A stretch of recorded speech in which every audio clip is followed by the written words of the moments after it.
Hey everybody, I'm John, and I have here our special guest tonight, Rachel. Hello, everybody. Rachel is a big Taylor Swift fan. Having grown up in my house, because I happen to be her dad, I don't know if we mentioned that already, I have heard a bunch of Taylor Swift being played from her bedroom, the bathroom, everywhere. But here we are going to take some time to listen to Folklore, where I will give it a real listen and some real analysis. I do not label myself as a professional in this knowledge. So again, totally feel free to correct me on anything, but I'll try to give you as much information as I know. All right, Rachel, here we go. So you can hear it, right? Yeah. All right. The one.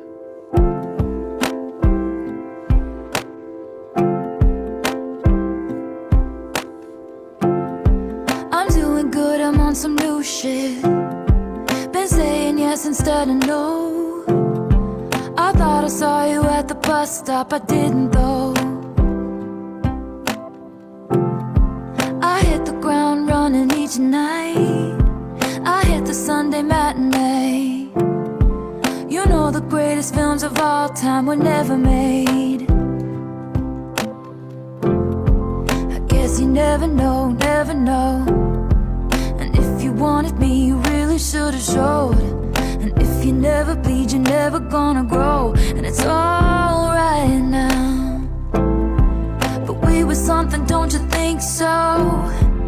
Roaring 20s, tossing pennies in the pool. And if my wishes came true, it would have been you.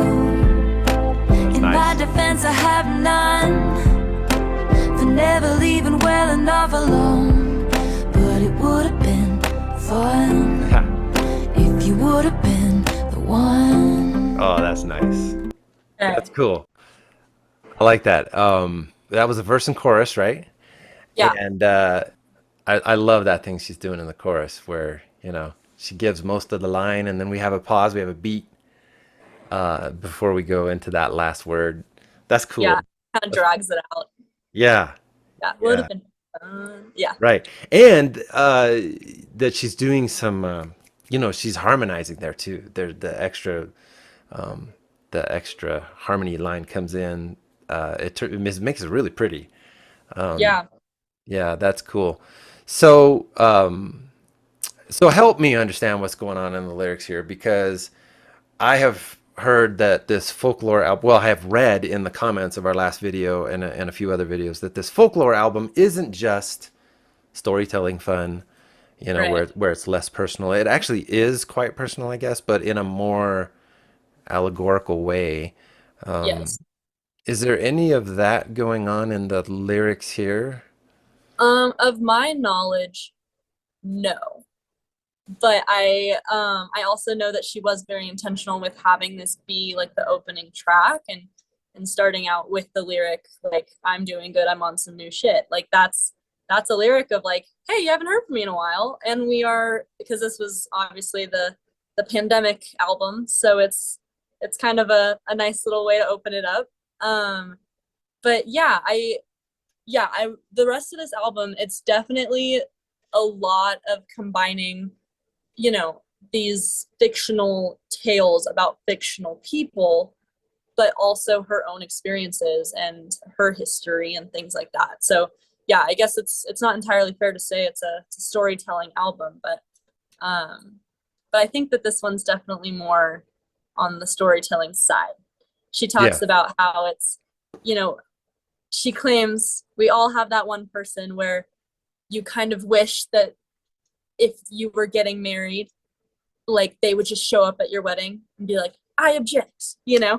She kind of references that of just it would have been fun if like you could have been the one for me and you weren't, and that's okay, but like I still think about you all the time. So Yeah. I like it. And it's kind of cute, you know?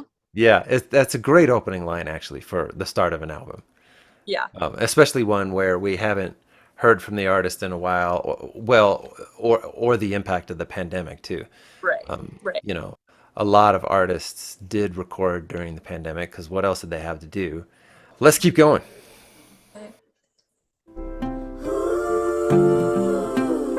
That's nice. I had this dream you're doing cool, and it's another day waking up alone. But we were something, don't you think so? I persist and resist the temptation to ask you if one thing had been different. Rose flowing with your chosen family, and it would have been sweet if it could have been me. Yeah. In my defense, I have none Okay. for digging up the grave another time. But it would have been fun if you would have been the one.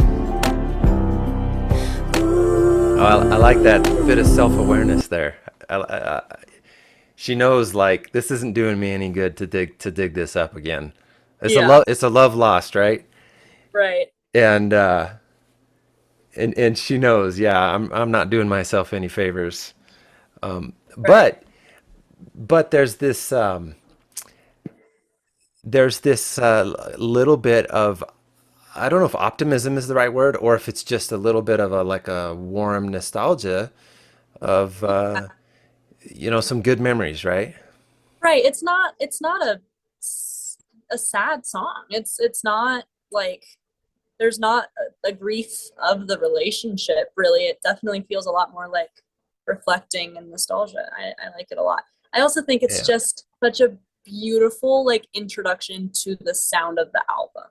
Oh, Like yes. it just got so many pieces to it that I just feel like is foreshadowing like what you're in for the next, couple of tracks. And it's just like, going into this album for the first time as a fan of Taylor Swift, you haven't heard this sound before.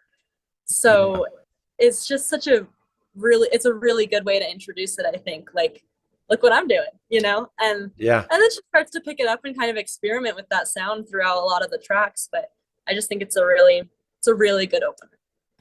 Yeah, I really like the percussion, like a drum machine probably, but it's got a cool vibe to it. Got a groove. Yeah. It's got a little groove to it. From what I know of Taylor Swift songs, all right, and everybody can correct me if I'm wrong in the comments, but she's not the type to do a whole lot of, I hope you're doing really well, I'm really sorry our relationship didn't work out. So there is a subtle diss in here, where she says, I'm imagining you just finding some woman on the internet and taking her Yeah. home. Like, And I mean, part of that could be for like, the sake of like her peace, and just so that she can try to just leave it there.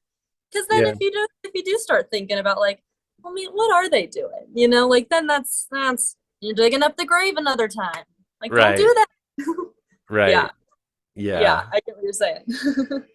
That's funny. Not that there's anything wrong with finding true love on the internet. I have a really good friend that met his wife that way, and they are happily married for more than 20 years. So Yeah, but there's definitely not too much like I'm really hoping you're doing well. It's just Yeah. kind of like, I wonder if we did one thing different, would we still be together? No? Right. Okay. Right. Yeah. Okay.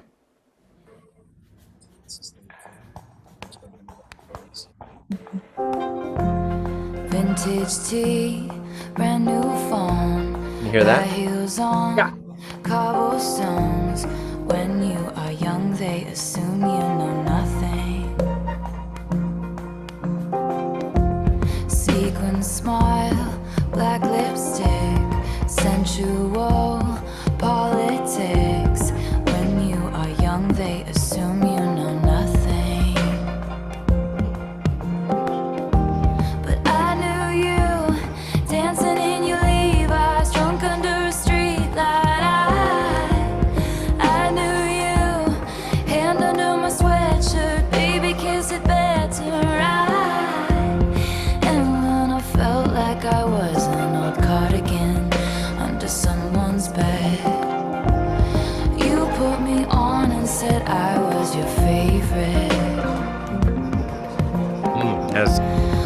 picture. To all is a friend to none.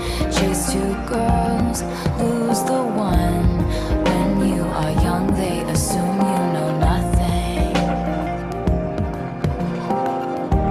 But I knew you, playing hide and seek and giving me your weekends. I knew you, your heartbeat on the high line once in 20 lifetimes.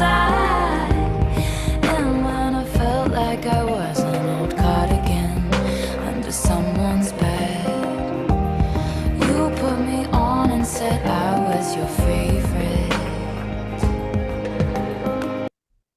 Okay. So Okay. I have to say that that percussion track that back there is really cool. And for some reason, don't know why, but for some reason it's reminded me a little bit of what Phil Collins would do with a percussion track in the 80s on his quieter, softer songs. Okay. I don't know who's designing these percussion tracks, but these are tasty and they really move the song along. You want to know who it is? Yeah. It's your favorite. It's Jack. Yeah, that's cool. Yep.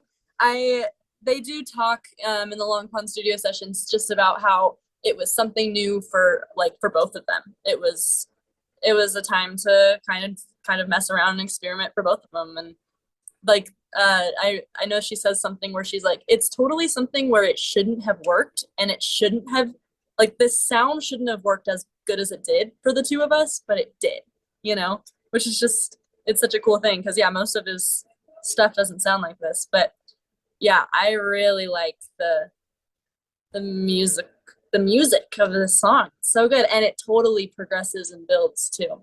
Yeah. Well, so the cardigan imagery, that's pretty cool. I like that. That's a good hook of a lyric. Yeah. Did you also notice her little, this album, she's all about referencing other tracks on the album. So even in this song, like, already she said, chase two girls, lose the one, Yeah. Yeah. And I think that it's really cool that she messes around with that so much. But this one, she doesn't only reference the one in this one. This is part of a love triangle of songs, as we call it, which I won't try to deep dive on too much, because if you know it, you know it. If you don't, you don't. But this is from the perspective of a young teenage girl who got her heart broken by this boy that she just loves, and they were very in love. But then towards the end, you start to see that he came back and he apologized, and it's that whole storyline playing out. But it's got, in the little love triangle of songs, which I think I might have glossed over with August, because August is another part of those three, where August is from the perspective of the other woman that the boy cheated on. The girl from this song, cheated on her with, whatever. Okay.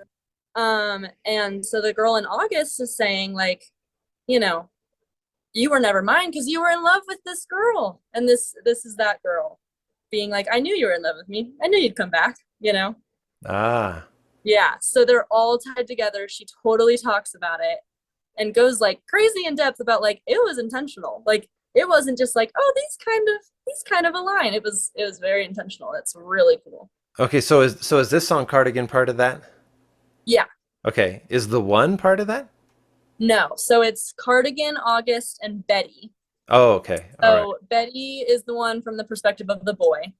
And Okay. it's his story about wanting to apologize to Betty, Oh, okay. Okay. Yeah. This is the okay. perspective of Betty.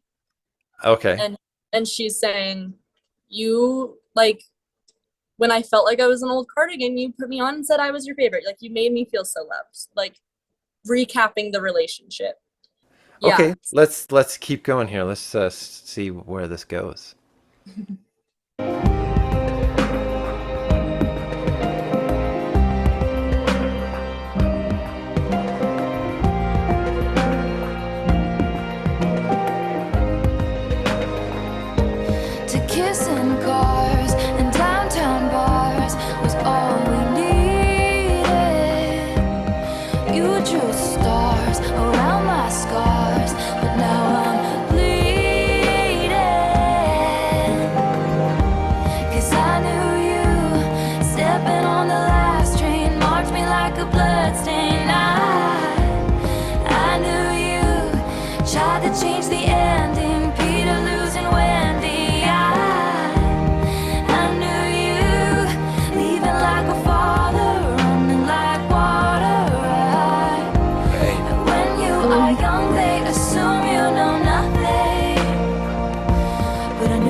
come back to me,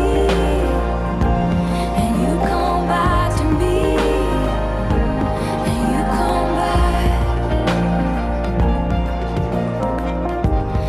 And when I felt like I was an old cardigan under someone's bed, you put me on and said I was your favorite.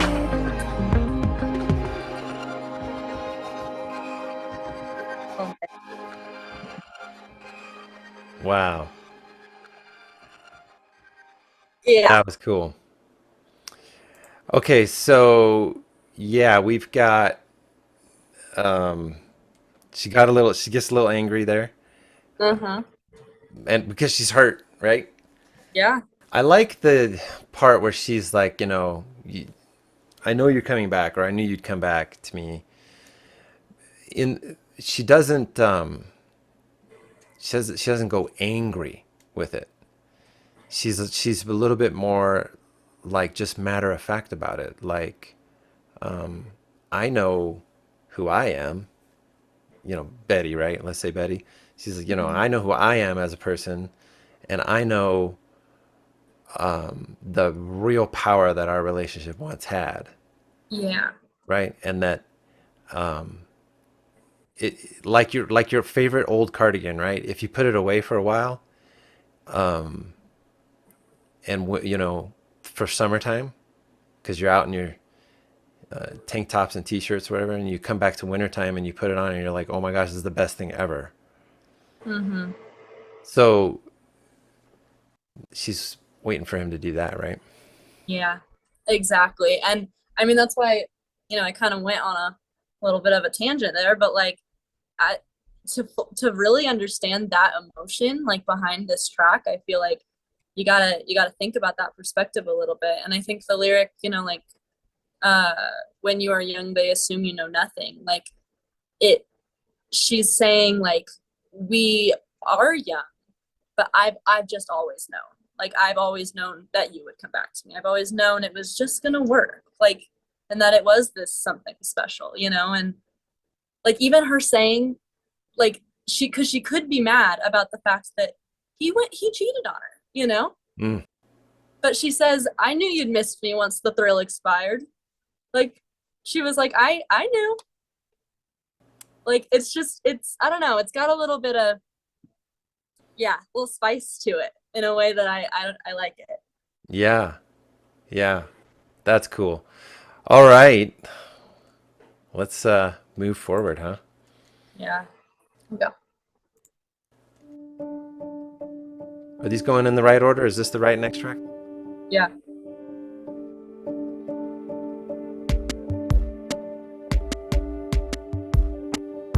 Rebecca rode up on the afternoon train. It was sunny. Her salt box house on the coast took her mind off St. Louis. Bill was the heir to the Standard Oil name and money, and the town said, how did a middle class divorcee do it? The wedding was charming, if a little gauche. There's only so far new money goes. They picked out a home and called it Holiday House. Their parties were tasteful, if a little loud. The doctor had told him to settle down. It must have been her fault his heart gave out. And they said, there goes the last great American dynasty. Who knows if she never showed up, what could have been? There goes the maddest woman this town has ever seen. She had a marvelous time ruining everything. Rebecca gave So is that a reference to Mad Woman there? A little bit. It's also, so this, and I'll go over this one quickly. This is the story of the woman who used to live in her house in Rhode Island. And because she has a Oh, house the woman who used to live in the house that Taylor Swift has now in Rhode Island. yeah. So Okay. she did her own little research, and I don't know how much of it is some fictional gaps she filled in versus Sure. all the true stuff and whatnot. But yeah, that's the story she's telling. So she does her fun little twist on it at the end there. But yeah, that's the reference. Okay. I am really digging that. There's a little clean, like, not distorted and everything. A little clean electric guitar going in there. Yeah, And that is a really cool addition to it's a really cool combo of having that with the piano. Because again, these are not driving pop songs, mm-mm. but these are songs that are moving along, like, and Yeah, they are not boring. And these guys are doing a great job on these tracks yeah. underneath. All right, let's keep going. Gave up on the Rhode Island set forever. Flew in all the bitch pack friends from the city.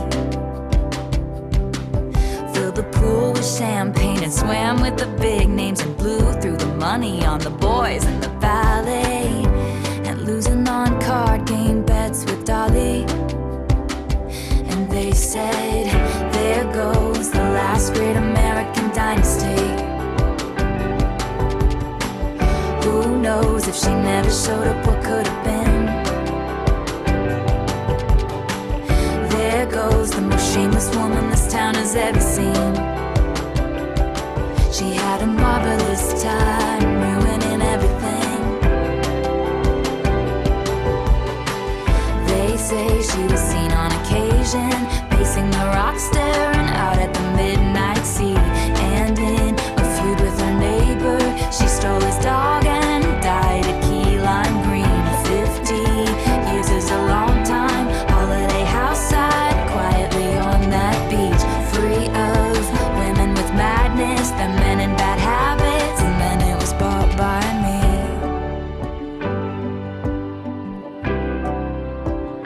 That's funny. Who knows if I never showed up, what could have been? There goes the loudest woman this town has ever seen. I had a marvelous time ruining everything. I had a marvelous time ruining everything. A marvelous time ruining everything. A marvelous time. I had a marvelous time.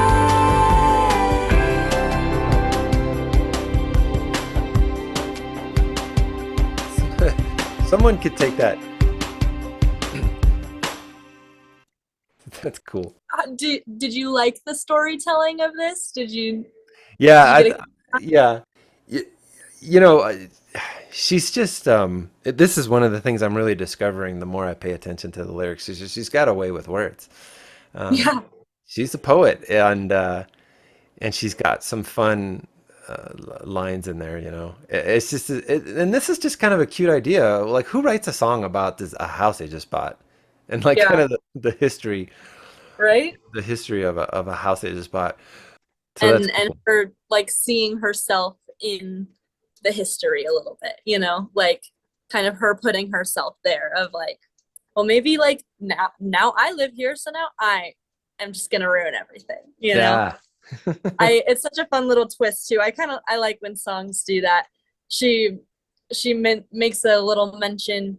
I'm gonna totally reference the Long Pond Studio sessions a ton during this video because that's where you get the most amount of your information. But she talks about how she kind of tried to do that storytelling thing that they do in like country songs, when Mm, it's like this guy and this girl fell in love and they had a kid and that kid was me, and she totally says something like that where she was like, that's what I was trying to do. And I just think that's really cool. yeah. Yeah. That's cool. Made me think of The Great Gatsby too, the way she was kind of describing these rich people carrying on. Yeah. Yeah, no, mom has totally unpacked this song. Yeah, was she thinking kind of the same thing? Yeah. Yeah. Well, there we go. Hopefully, I just won 5,000 points from my wife. Hopefully. Okay, so we are going to call it for this episode right here. This is really fun. This is really cool. And I look forward to doing more of this stuff with you, Rachel. You are an awesome analyst of Taylor Swift's music, making this really enjoyable. So thank you for being here as our special guest. And Thank you for having me. I yes, love awesome. there's nothing I love more. I'll talk about Taylor Swift for hours if you let me. Anytime. Cool. All right. We will do more. All right. Bye-bye, everybody. Like Bye. and subscribe and all that. All right. See ya.